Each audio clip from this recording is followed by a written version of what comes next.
Welcome, everyone, to Binford Chronicles. I'm Joanne Binford, your host today. Today, I have two very special guests, Trent Wayman and Jon Arguello.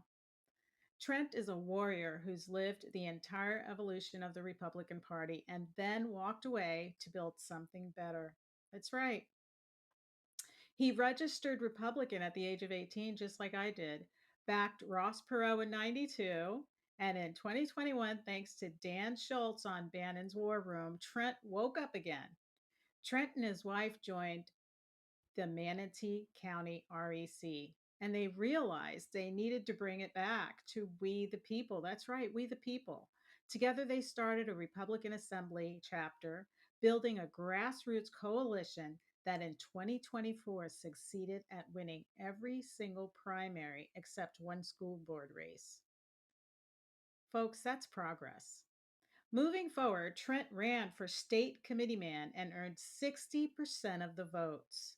3 weeks later, the Florida GOP dissolved the entire committee. In March of 2025, Evan Powers threw Trent and Jackie Heisey out on fabricated interference charges with no hearing and no due process. That was the final straw for Trent and many others. So, what did Trent do? Trent co founded the America First Party of Florida with attorney Charles Kelly. And today, his chairman, Jon Arguello, will join us. They drafted a real constitution launched on June 5th with 9 members. And by September 30th, over 6,000 Floridians had joined the America First Party of Florida, all in just 3 months from giving life to a new party. That's right. Now, let me tell you about Jon Arguello. Jon is the America First chairman, a journalist, combat veteran, and business leader. Mhm. Jon is a highly decorated veteran with the 173rd Airborne Infantry Brigade. He earned his decoration during the global war on terror, serving 2 tours in Afghanistan and earning his combat action badge. Jon is a magna cum laude graduate from Rollins College, where he received the Outstanding International Affairs Student Award.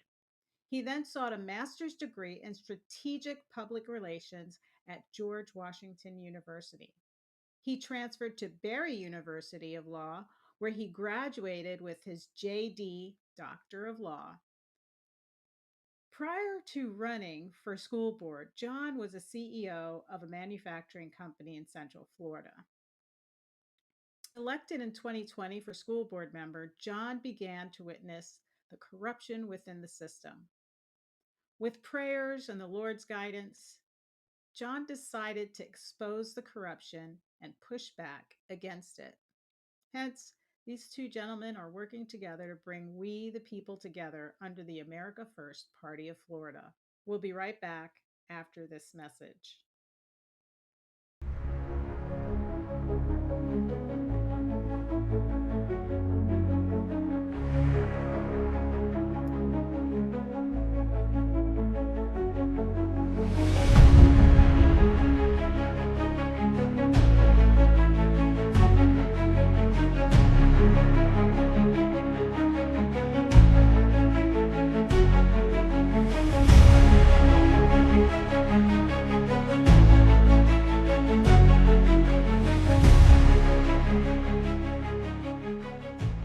Welcome back to Binford Chronicles, everybody. I'm your host, Joanne Binford, and I would like to welcome Trent Wayman, co-founder of America First of Florida, and Jon Arguello, co-founder and chairman at America First of Florida. Welcome, gentlemen. Thank you. Thank you. Jon, let's get started with you till we can figure out what's going on with Trent's internet over there. Okay. Yeah, so let's get started. How did you and Trent meet? And did you guys both come from the Manatee County REC? No, actually. So America First was essentially, which Trent and Chuck Kelly are founders of. They founded it together a couple of months before it became an official party. And Trent, let me know when you can chime in here. But I actually met Trent at an event when I was reporting on it, similar to the one that happened at the recent Republican quarterly.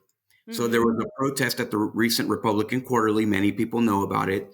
People who are dissatisfied with the corruption of the Republican Party and their interference with local elections and their interference with their executive committee elections. Right. And so I was reporting on that situation, and I met Trent there. And then someone else was telling me that there's a new party that is beginning, and it was the America First Party of Florida. And I became interested, and I just joined the call. And that was kind of how I met Trent and how I came together with the America First Party. Right. Now you ran for school board and I you did. how and would tell us what went on when you were on the school board and you started to see a lot of things that just were not right. Yeah, so the school board was kind of a lifelong thing for me that I wanted to do. I wanted to serve my community. So I ran in 2020. I won my school board seat. And very quickly, I realized that there was a lot more than ensuring an effective education system for the county that you live in on the school board. There was just a tremendous amount of corruption. There was a tremendous amount of malfeasance and misfeasance. And it was just something that, it seemed to be never ending. So it was 4 years of, I had to come to a conclusion or a decision as to whether or not I was going to either fight the corruption or I was just going to play along to get along. Right. And I chose the prior, and then it became a battle very quickly as the only Republican, as the only conservative on the school board in my county. Everything became a large battle, and as much as many people thought that that was a partisan battle, it really wasn't. It was a battle of right versus wrong. It was a battle of transparency, a battle of exposing all the bad things that were going on, and explaining to the people of throughout our country, actually, as to what is actually wrong with our education system. Why are we spending so much more per student than anywhere in the world, and we're getting so much less?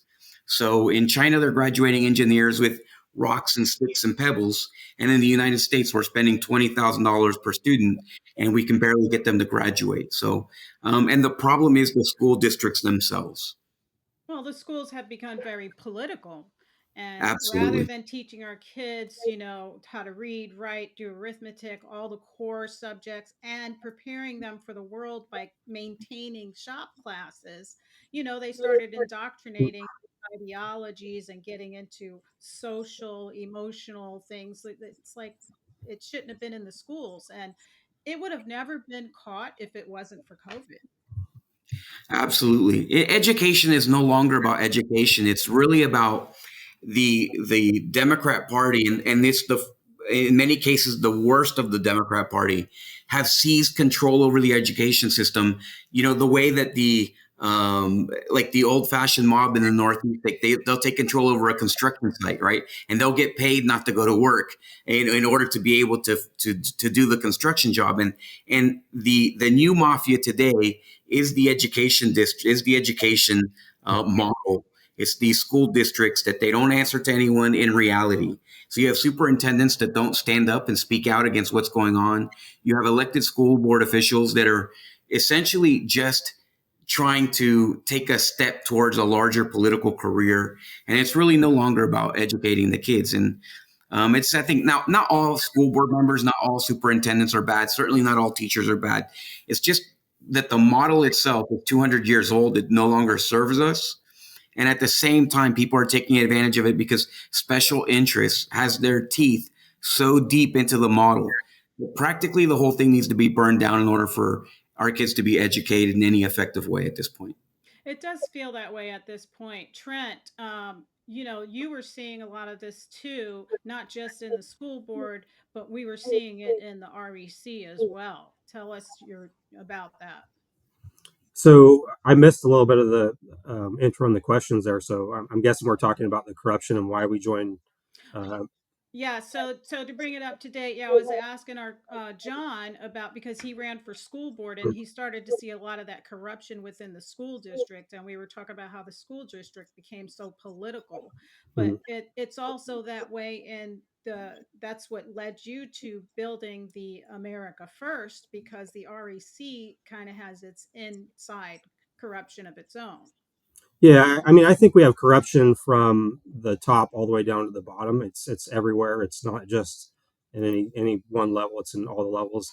But like you said, the reason I got involved was because of the 2020 election that was stolen. We saw the country taking a wrong direction. And we happened to see someone talking about RECs and getting involved. And so we went to our local, county GOP and we got involved. Well, we quickly found out that they weren't really doing anything other than approving minutes and just minute stuff that really didn't matter. You weren't actually making a difference like they told you were going to do. So the more we pushed and the more we tried to make a difference, the more we got pushed back. And eventually, they just kind of stopped ignore they stopped abiding by the rules and just doing whatever they wanted to. And so we pulled out the rules, and every time we did, they would call us insurrectionists, insurgenists, all sorts of names. So a couple of years ago, I'd made the decision after seeing no representation from our leadership. I made the decision that I was going to run for state committeeman. Well, we had also started a chapter of the FRA, and we got a slate of candidates to run against all the special interest candidates. So we had our own slate of candidates. Well, in Manatee County, there's a lot of special interests. We have big developers. We have Mosaic. We have Port Manatee. So we actually have an international airport and an international port, which is a major commodity for developers. So there's a lot of special interests here. And so they backed this other slate of candidates. Well, they put well over $1 million into their candidates. And we only had, grassroots money. So we're talking a few $1,000s. And we beat them, up and down the slate. We beat them with all of our candidates. And they didn't like that. So, the RPOF came out like 3 weeks later and they decided, they're going to suspend our REC. Well, that for us, that wasn't a coincidence. That was like a retribution. So, I was elected by the Manatee County voters by 60% of the vote to be the state committeeman to represent the Republicans in the county. And then we went to the Jackie Heisey, who was the elected state committee woman, who was in a four-way race and won by over 30%. We went to the annual meeting in January, only to be told by Chairman Evan Power and Director Helmick that we were fully credentialed, but we weren't going to be allowed to vote. Well, to be honest, the only reason to even go to the meetings is to vote, unless you're, a lemming and you're just going to go there and have drinks and food or whatever else they do. So, without being able to vote. And then they have this thing called a caucus, right? So a caucus is groups of congressional districts to get together and they vote on a chair. And whoever the chair is goes to the executive board meeting at the end of the quarterly meetings and they vote on, rules, procedures, and stuff like that gets passed.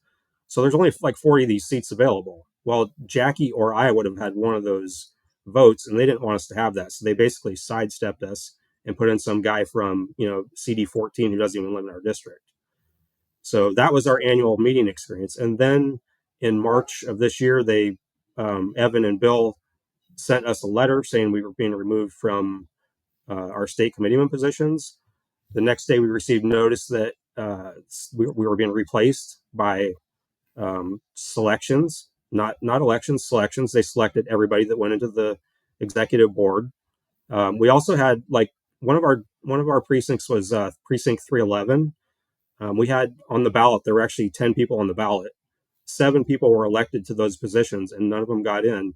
But somehow the chair is now from 311, who's a selection, and the state committeeman, who's also a selection, is from 311, and the treasurer is from 311. And none of those people were on the ballot. So, I mean, that to me, that's corruption. Yeah, And then I've just real seen. quick, fast forward to May, they had their first REC meeting for Manatee County, and everybody that was admitted was a selection, um, maybe a donor. We still don't even know. They're not posting their list to the SOE like the rules require. So it's just another example of rules for thee and not for me. Yes, I've known of an REC that had a similar situation when it came to the electors. Somebody had joined the REC within a month, and all of a sudden they were one of the voters. They were elected to be one of the voters. So that's kind of like shenanigans, you know. Hmm. You've got everybody in the REC, but nobody was asked to be one of the electors, and all of a sudden this new member is on the list to go and be one of the voters. And it's like, well, how are you going to represent all of us? You haven't even been around with us, you know? Yeah. What So, I see is that they are trying to get rid of the county, any kind of authority that the county has. They've been doing it for the last 4 years. They've been slowly stripping away the power that the county has. It's not grassroots. It's top down. Um, so I think they want to move all the power to Tallahassee and make all the decisions there. They'll get all these donors to fund the state party, and they'll make the selections up there, and those are the people that they'll dark money the primary winners, and they'll support them in the general, and they'll tell all the Republican precinct committee men and women that you can't endorse in a primary, but you got to support our candidates in the general. That's how they roll. so how's the difference of your party? Like, how is it going to be different? Because I saw your constitution. It's very similar to the constitution of the REC. Of course, you had to make some changes in there. Otherwise, they probably could come against you with a lawsuit saying that you're copying all of our language. Um, Well, yeah. So first of all, we actually, I mean, because I'm against most of the rules that they put in the last 4 years. So what we did was we started with their original constitution, which was far better than what they have now. So that's kind of how we started our constitution, and then we just went through and made changes that way. But if you look at the way we're structured, we're not actually run by a state chairman, a vice chairman, secretary, or treasurer, national committeeman and national committee woman. We still have those positions, but we actually have a board of trustees. So we're more like a company that the board of trustees oversees the chairman and the vice chairman and are basically what we do. So it's not just it's not like we're running around making all these decisions. mhm. It's So, not a monarchy the way that the Republican Party is today, where Evan Power has all the power. Right. Joanne, if I may, I also wanted to say, as it's an incredible story that Trent has regarding his whole experience being elected and then being removed from office. But it's also not an isolated story. If you go through dozens and dozens of counties throughout the state of Florida, you'll see that Republicans have been purged. Any Republican that did not agree or bend the knee to Evan Power and Bill Elmick has been purged from the party and either thrown out or prevented from participating in their elected role. I myself was thrown out of the party twice. I kept coming back because they didn't do the any due diligence. They didn't allow for a procedure to take place. They just threw me out. They just declared that I was no longer a member. And so I kept coming back and back and back. But at a certain point, it was like, listen, I get it. You don't want Republicans here who are conservative. But at the same time, we need an option. Something needs to happen. And what I realized is no matter how far up the chain I went to describe the corruption that was taking place, that it was at the very top where the orders were coming from. And so they wanted to make sure that the power remained in that one seat in Tallahassee. And that's really a big problem with RPOF. And that's why so many members are leaving. That's why the Republican Party, even though the Democrats were hemorrhaging voters, the Republicans have been hemorrhaging voters also. And so they needed a home, they needed a place to go to. Conservatives need a place where they can go to where you can be conservative, but you don't have to participate in corruption. And that's mhm. the option that the America First Party of Florida delivers to its voters. Before you guys decided to create America First, did you look at other outside parties and decide, hey, those aren't adequate enough? Is that how you decided to just make your own party? Because we have a constitutional party up there too. Yeah, we didn't really look at any of the other parties, and the simple fact is that the America First branding is huge. So we thought, we could start a party and we could just use the America First branding that's already been created for us, and that would save us a lot of work. Because I mean, we are America First. That's our, that's our Right. mantra. So So, John, this is really deep where you guys are going, because the corruption isn't just, um, where you're seeing it in the Republican Party. It goes all the way up the chain to our senators and our House of Representatives, our state. That's why we have some people that are in office that are voting constitutionally at maybe 15%. They're not even voting like constitutional representatives. And that needs to change in order for us to get our country back, is how I see it, and how a lot of people see it. They're like, how they're always saying, oh, we got a bunch of rhinos in there. And that's the issue, is the vetting part of who we're voting for. Are they being properly vetted, and how do you vet people properly to try to get constitutional conservatives up there?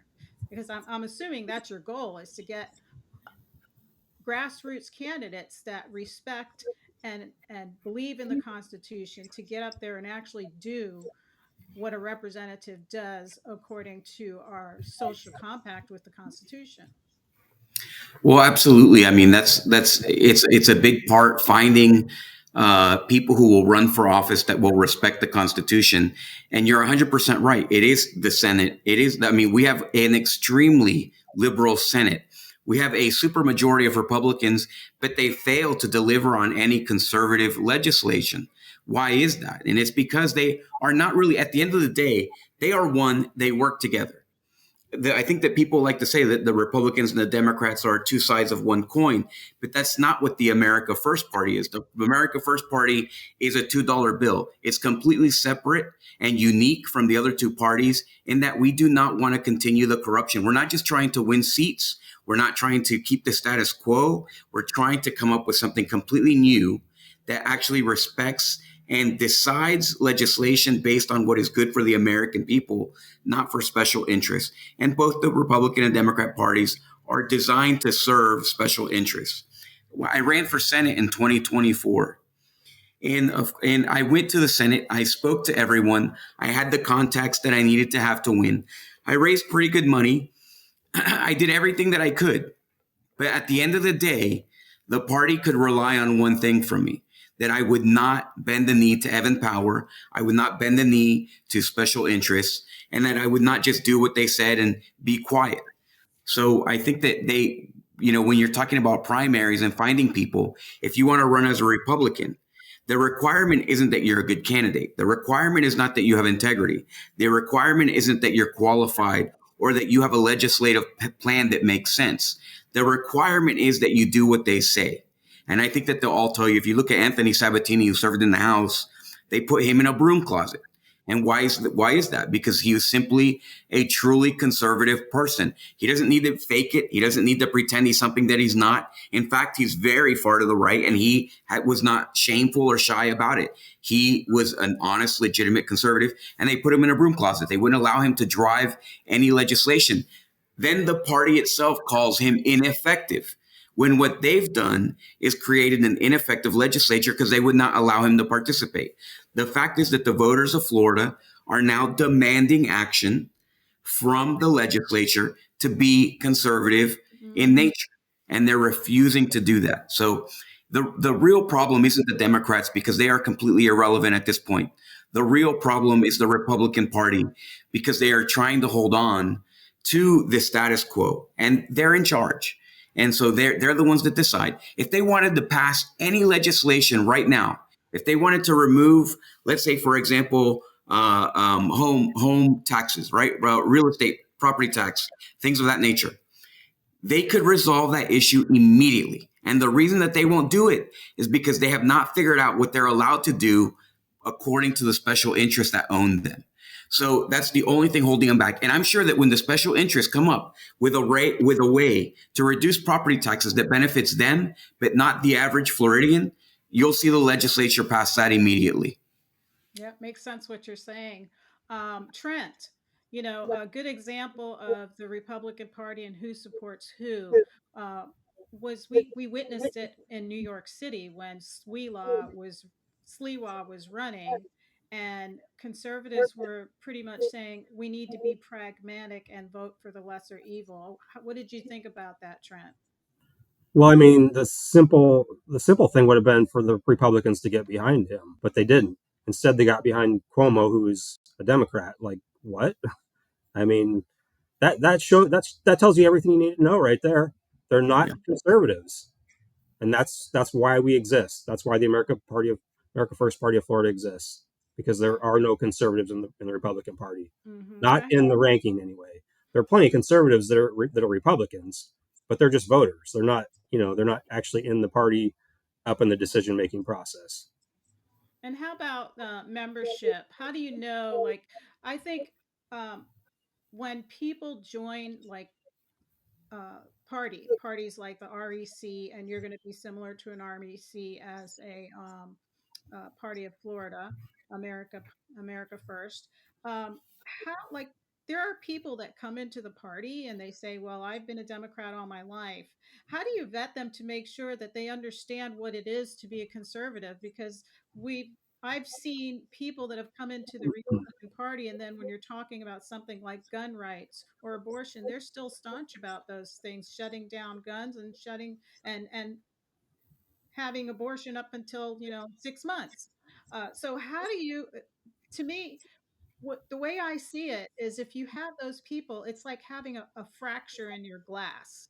You know, you're not going to be able to see clearly what the purpose is when you have people in the party like that. So how do you vet your people coming in to help make you stronger, to put that bond in where you're all fighting for the same thing under our constitution? So how does that work? Because otherwise it kind of, what's going to stop it from taking over your club like it's taken over the REC? Does that make sense? Yeah. Yeah, yeah. I mean, honestly, you can't really stop people from coming into the party. Anybody can join the party. Um, Now, when it comes to the county executive committees, that's a different story. It's when it's really up to the county level to figure out who they want to let into their county executive committee. So they've got to do their own vetting, and really all they can do is check. Has this person been with? Well, they obviously have to be with the America First Party, but if they've been a socialist party, then maybe that's someone you would consider not wanting to let in. But then again, really need to get to know people and learn who they are before you approve them. So I don't know, John, maybe you have some other thoughts on that. Well, we have been growing by more than 1,000 people a month. And, we're not going to be able to vet all of those particular people who become members of our party. And it's our hope that eventually we have more members than the Republican Party or the Democrat Party. And not everyone agrees on what is America First per se. But one thing that we can agree on, and I think that even us in this, interview would be able to agree on, is that we would prefer an honest Democrat before a lying Republican, right? But we've gone so far into corruption hole that it doesn't matter what party you call yourself. The fact is that person is lying to you as your representative. They're telling you something that's completely false. They're not. They're hiding the game. They just want to be part of the game. So I'd be happy to deal with if you can find the sane Democrat. I'd be happy for him to lead if he can be honest, because it's a short-term thing. It's 4 years or 2 years, right? That's not the catastrophe. The catastrophe is when your entire government is owned by special interest groups. And when that happens, it doesn't matter what they call themselves. They're all the same, right? They're serving a different master, and it's not the American family. And so I think that that's going to be our priority, is finding people who want to put the American family first. And we may not always agree on what that may be, but we're pretty clear on the fact that we want basically a conservative. It's to the right of center, right? No one, I think, is going to accuse us of being a liberal party. We are certainly to the right of center, and we're proud of that. And I think that America First speaks for itself in the sense that this is an issue, when it comes to immigration, when it comes to domestic policy, when it comes to foreign affairs. No matter what the issue is, the question is does that policy put America first? So it's more than just a name. It's basically the cornerstone of our philosophy, America first, and in the same sense, the American family first. Right. So, Trent, I think it was you that mentioned, they would just go in and talk about minutes. Was it you, Trent, that said Yeah. they Hmm. would have minutes and really not do anything? So, when you have your meetings and when your America First is, it's, let's say it's election season, what's going to be your approach to that election season? And finding candidates? Are you going to have trainings for candidates? Are you going to have, things that prep people? Are you going to have people that vet the candidates? Like, are there going to be like systems in place to make this happen and just not say, okay, this is the meeting minutes, go knock on doors, go make phone calls, and we're just going to support everybody that is running as a America First person? Because it's got to change from what the Republican Party is doing. The Republican Party pretty much doesn't show support for anybody in the primaries. They wait till they get to the general election, and that they don't really have like a training system, like say, okay, this we can help our candidates. Like, even if you have three candidates, we're going to give all three candidates this training. So, and put them out, teach them so that they can go out and win the party line. And while you're doing that, you can vet the candidates. And if you see a candidate that's stronger than the other, maybe talk to the other candidates. And, you know, how would you break that up and say, okay, I'm going to support a primary candidate, or are you not going to support a primary candidate?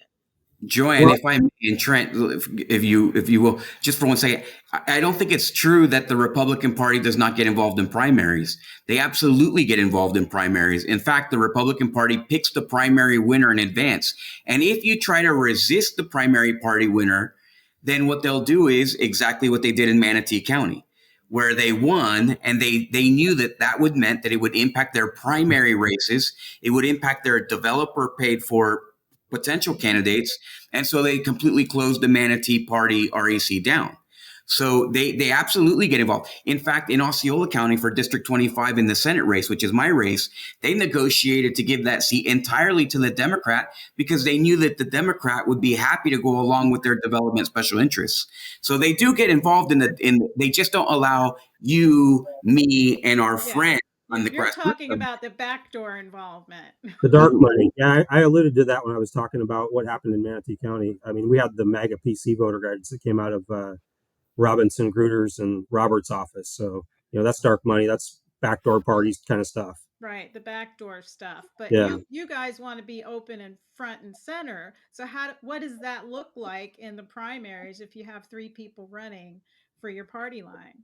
Well, I mean, first of all, we're a ways away from having primaries just because we're so young that even if we do have candidates run next year, which we fully expect to, but that we won't have any competition in a primary, so there won't be a primary. It would take obviously more than one person, and we just don't see that happening right now. Maybe a few cycles down the road we might see something like that.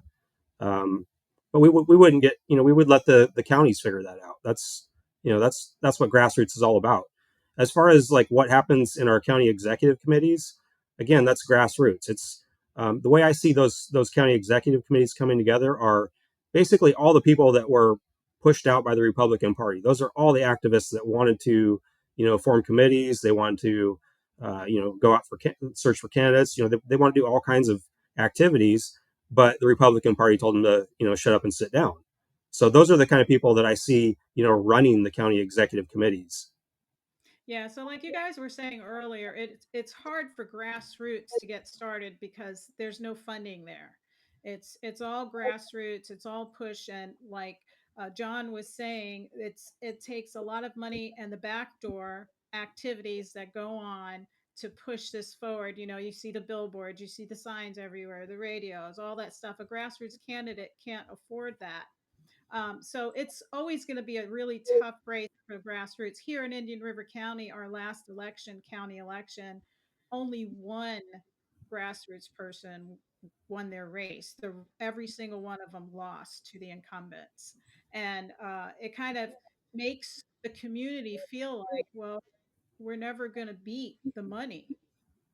It's we got to keep fighting, but how do we beat the money? How do we beat the establishment? And I see where you're going with this and what you're doing with it. But how do we beat the establishment as grassroots? Do we train the grassroots candidates? How do we do that? Well, I mean, honestly, it's, I'll take people over money every day of the week and twice on Sunday. It's, Trump showed us in 16. He had $80 million and Hillary had over $1 billion and he beat her. We've seen that happen a few times. We did it in Manatee County, so we know it can be done. It's just a matter of building a network of people. And if you build a network of people, there's no amount of money that can beat them, because they could send out all the flyers, all the texts, all the, everything that they want, all the propaganda. They can send it all out to, everybody in the neighborhoods.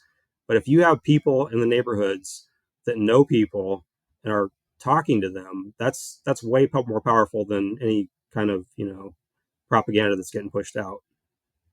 Mm-hmm. It's very true. Very true. But at the same time, when it's hard to compare grassroots to Trump because Trump just had so much money. Grassroots is really tough. Sometimes they need speech training. Just you've got a really good grassroots candidate and you just need to deliver that speech better. And are you guys going to have something like where you pull together and help the grassroots guys deliver the message better, help them, practice that? Because grassroots, I ran as a grassroots candidate and it was all just me and the small coalition of people that I had around me. But I had to go home and try to learn how to deliver a speech, never stood up in front of an audience before. There was a lot of learning process, but not a whole lot of training. You know what I mean? Against these big guys that have campaign managers and all these other people that just pour money into their campaign. I ran my campaign on $13,000, whereas my opponent had like $90,000. So those are the things that I'm wondering, are you guys going to be a little different and doing like events for them, or just training? I think would help a lot, or just having those classes throughout the year so that people that are thinking of running would be more apt to run than just think about it. Because sometimes when you have an option to go and learn something, you're like, oh yeah, I can do this. I can represent, because we all feel like we want to do that, but not everybody is going to do it because they don't have the confidence to do it. They're like, well, how do I do it? Joanne, most of our founding fathers were under 40 years old, and they weren't necessarily all skilled in every aspect of leading a country, but they rose up and they did what they needed to do. And look at us today. Now we're squabbling over behaviors instead of leading a country into the future. And so I think that, the grassroots candidate's not always going to be perfect. It might be that agricultural background person who's not perfectly ready to deliver speeches, or it might be an accountant who's not doesn't necessarily have this big resume that's, he went to the House and he served on the school board, or he did this and that, or whatever. And it's certainly not going to be just the size of our wallets.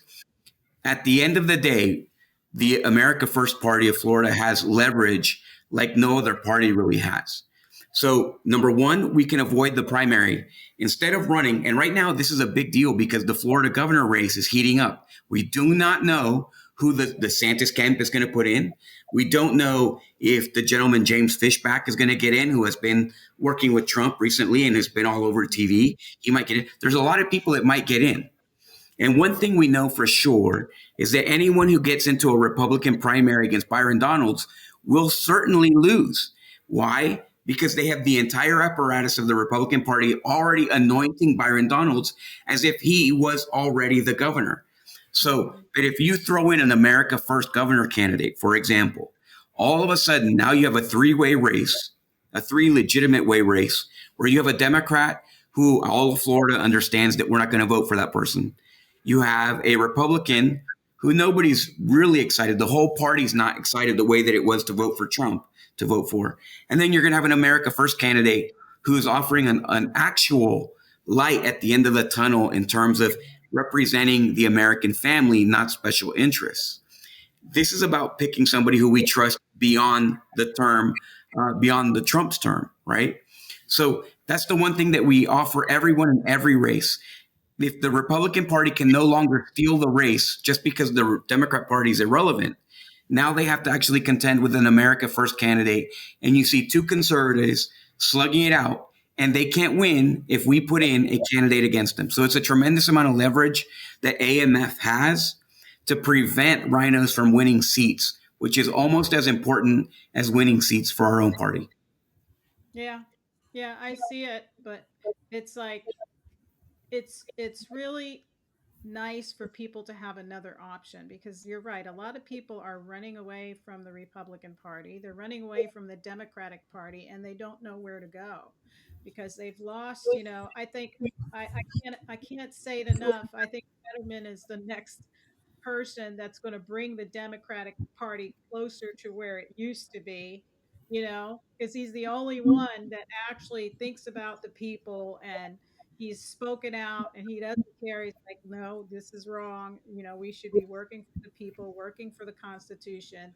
And there's not a lot of them left that are doing that. And the Democrats, the true Democrats, the old Democrats, they've been left hanging dry. So they're leaving the party. So they are looking at a third party. There are a lot of people looking at the third party. And you might just get some good traction, you know? And I think you guys did great and within 3 months. That was amazing. Well, we don't consider ourselves a third party. We consider ourselves a first party. People first, Florida America first, first. America first. Yep. America first. So are you guys doing registrations at like the gun shows and how are you getting yourself out there? Well, I mean, we just started our constitution back in March, so we're still really young. We got our charter when we were in June, so it's only been a few months. We're still trying to put together the building blocks that it's going to take to get there. We need more people to step up as leaders in the counties. Mhm. But yeah, we're definitely looking forward to doing stuff like that. So how are you guys going to approach this election since you're not going to be ready to have an America First candidate? So I know you're still going to be promoting yourselves. Get ready for the next election under America First. And um,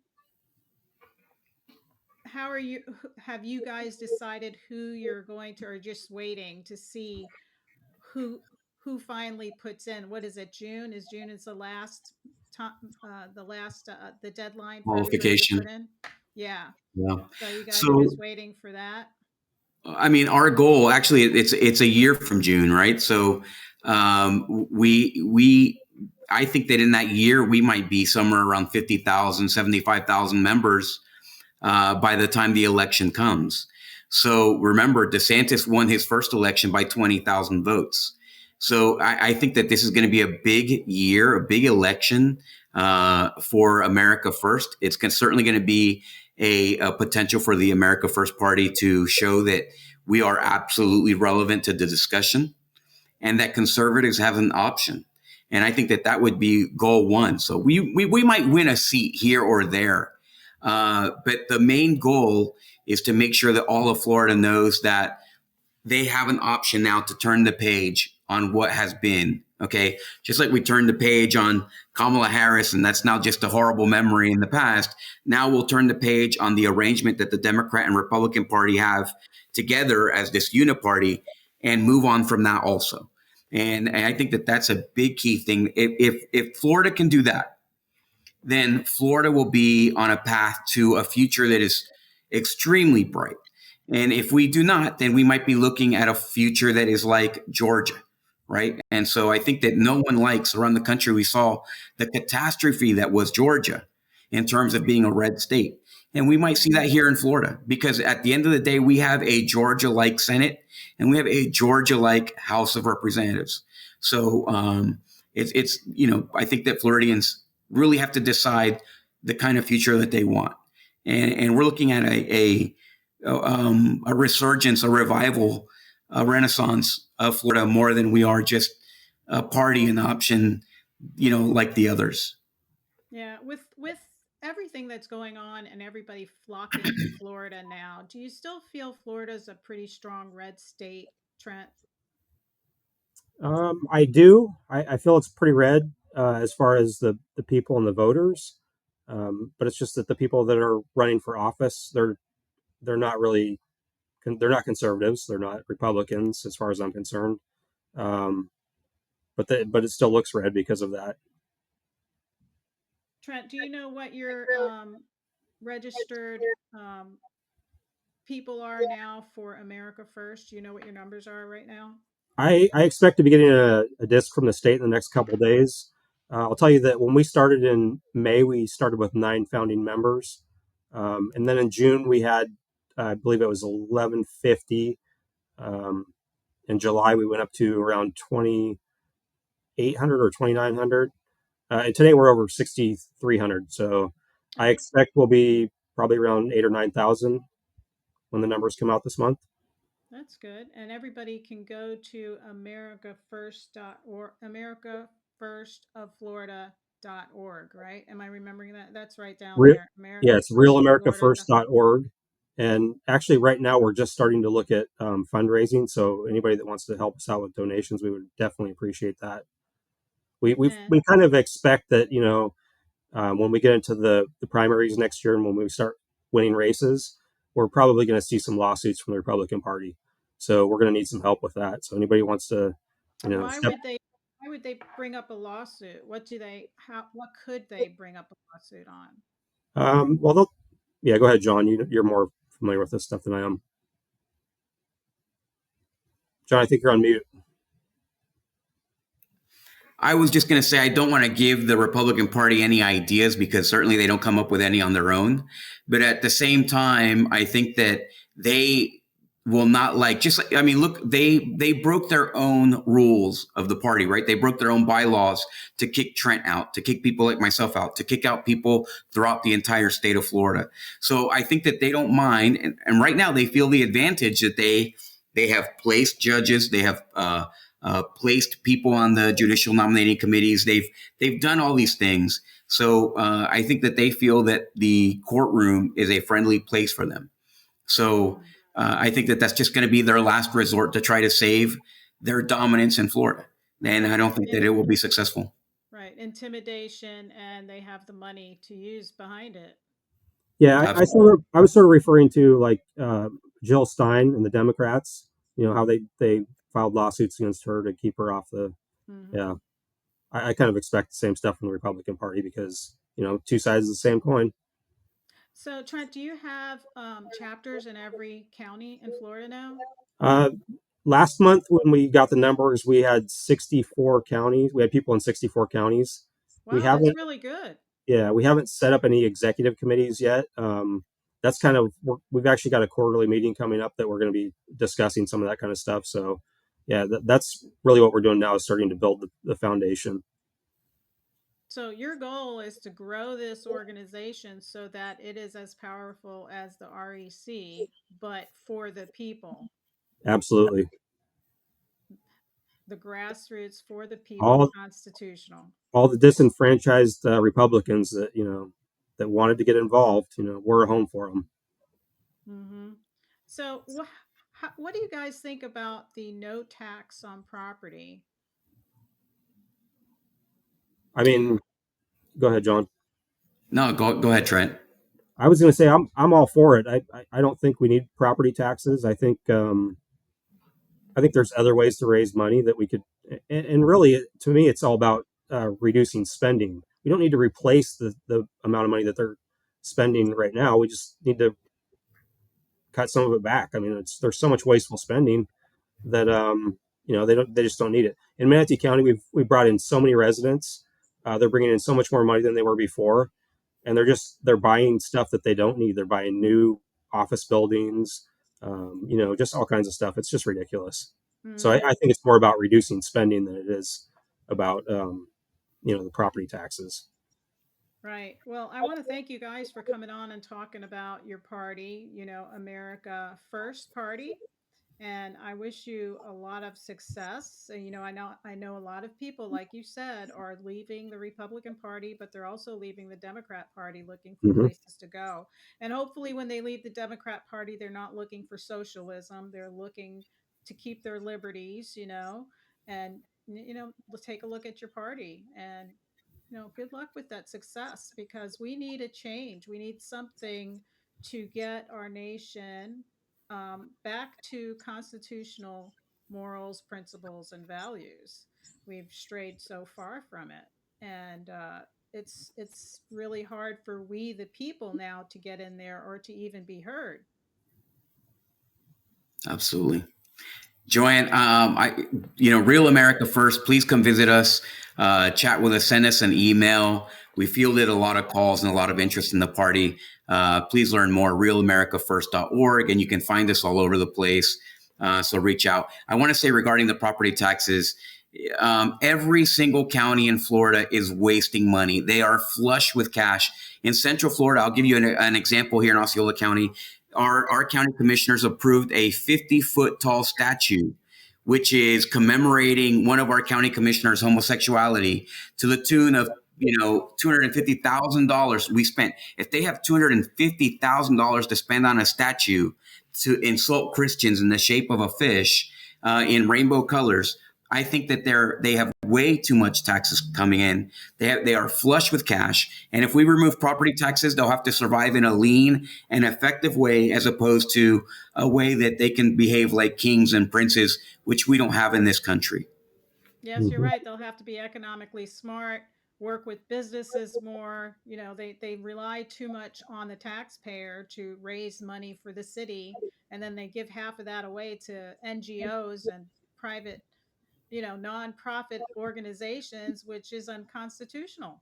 Yeah, they just have no results for the amount of taxes. I mean, these counties are bringing in hundreds of millions, billions of dollars, and they have no results. The roads are a disaster. The schools are failing. In every respect, governance in Florida is not great, and we can no longer just compare it to California and say, "Hey, we're not California." That's not good enough. We need to provide our citizens with a real opportunity to have government that is in the sunshine and effective. Hmm. I'm kind of excited for you guys. I keep wanting to ask you who's running in your local races, but I keep telling myself they're not ready for that. We'll be they're not. announcing soon. They're not We ready will for have that. certainly we will have some candidates, and we have for sure. We're speaking with one tomorrow in a race that we can impact, and so we feel very good about it. And we'll release those names when we're ready. We'll Cool. let you know. Yeah, I would love to have your candidates on, so let's Absolutely, give them some airspace and talk about them running. It doesn't matter if they're in Manatee County or Orlando or anywhere, just because you can take that feed and post it out anywhere. But just, absolutely, just so that the world can see what you guys are doing and what's happening is important. America needs options and Americans need those options. And we are really where America is today, all of us are concerned. absolutely. So thank you, Trent, for joining us Thanks today. for having us on, Joanne. Yes, Appreciate and it. thank you, John. I really appreciated this, and I look forward to having you guys on again and having your candidates on so that we can spread the word and let everybody have their free will to choose whether they want to stay at the party or whether they want to join your party. So I think that's important. My Awesome. pleasure. Thank you so much. Thank you, gentlemen. Thank you, everyone, for joining us here at Binford Chronicles. Remember, we go live every Thursday at 7 p.m. I'm also hosting the board report every Friday at 7 p.m. And on every second Thursday of the month, you can find us at Filthies. Be there at 6 p.m. to get your seat in and to sign up for your conspiracy theory because a conspiracy club will be at Filthies on every second Thursday of the month. Thank you again for joining us. Remember to follow us on YouTube, Facebook, um, Spotify, and mm, YouTube, Facebook. Oh, and Rumble, of course. All right. Have a good evening. Thank you.